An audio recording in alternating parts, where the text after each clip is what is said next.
Good day, everyone. Have you ever wondered why water holds together, or why salt isn't just made of floating atoms?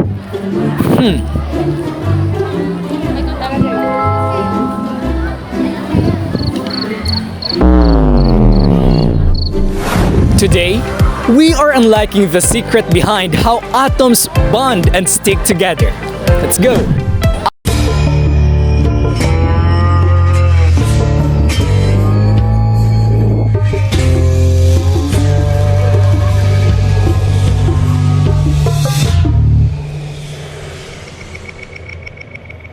Our lesson on the octet rule and the formation of compounds will show us how atoms want to be stable. And what they are willing to do to get there. We have here Miss Judilyn to give us the objectives. Sana all baliw. Anyway, at the end of the lesson, we should be able to describe ionic and covalent compounds, apply the Octet rule in forming molecular covalent compounds, and recognize the importance of molecular chemistry in everyday life. Lagata, back to you. Nakapili na ba ka? Kung kinsa sa Uy! The octet rule was introduced by Gilbert Lewis. It states that atoms tend to bond in such a way that they achieve 8 electrons in their valence shell, similar to noble gases. Atoms can satisfy this rule either by sharing electrons or transferring them. The octet rule is a chemical rule of thumb that reflects the observation that main group elements tend to bond in such a way that each atom has 8 electrons in its valence shell, giving it the same electronic configuration as a noble gas. The rule is especially applicable to carbon, nitrogen, oxygen, and the halogens, but also to metals such as sodium or magnesium. It refers to the tendency of atoms to prefer to have 8 electrons in the valence shell. Exceptions include hydrogen and helium, which only need 2 electrons. Now, let's move to the types of bonding. Jun, ikaw na part!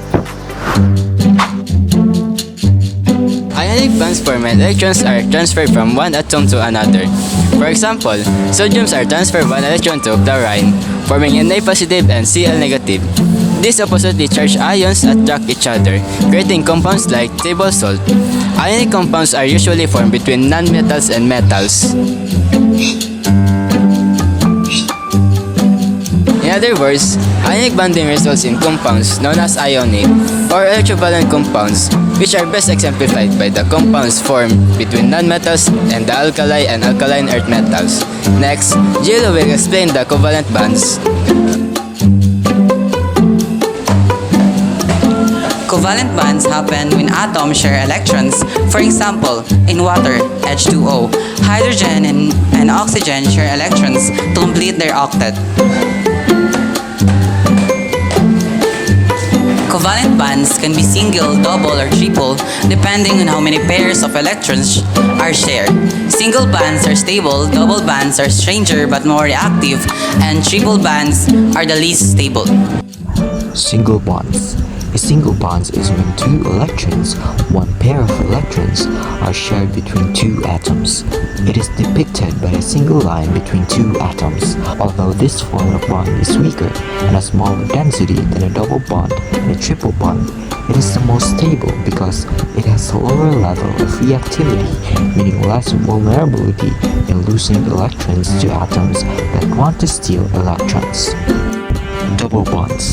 A double bond is when 2 atoms share 2 pairs of electrons with each other. It is depicted by 2 horizontal lines between 2 atoms in a molecule.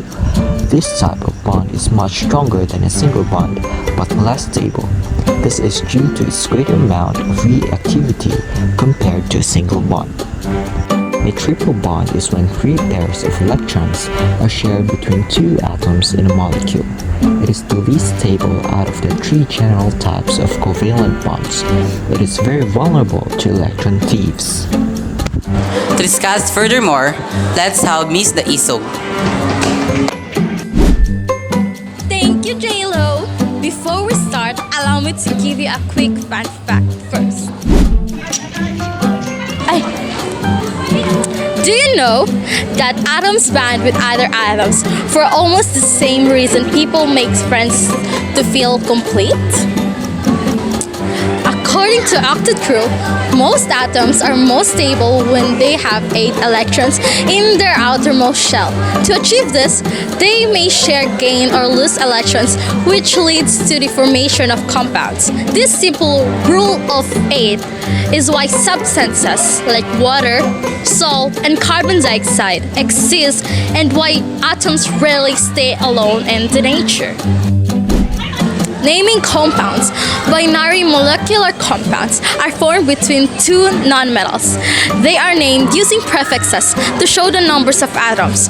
For example, CO is for carbon monoxide, and 2O5 is dinitrogen pentoxide, and Cl2O7 is dichloride heptoxide. Remember, the prefix mono is dropped for the first element. Back to you guys! Here's an evaluation to apply what we learned. Draw a real-life scenario showing ionic and covalent bonding. For example, two friends sharing food can represent covalent bonding. Then write a short explanation on how your drawing connects to the bonding. You have 5 seconds to answer each question. Number 1. A rule that states that atoms are most stable when they have a full shell of electrons in the outside electron shell.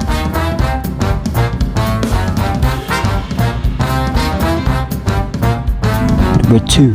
According to the Octet rule, atoms of elements react with each other in order to attain electrons in their outermost energy level or shell.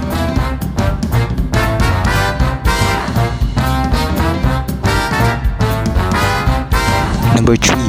It is used to describe elements that are covalently bonded and to distinguish the compounds from ionic compounds.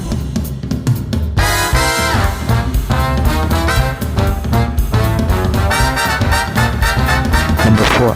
Which of the following covalent molecule is the best illustration of typical properties of substances with simple molecular covalent structures?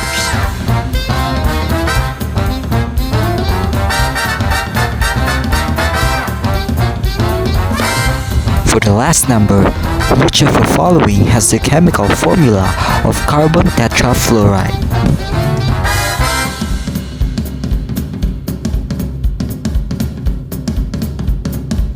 Here are the answers for today's quiz.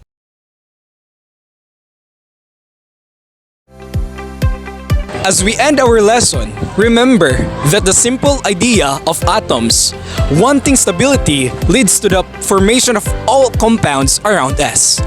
The Octet rule explains these bonds and help us understand how matter exists in the form we see every day. That would be all for today's topic. Hope you learned something.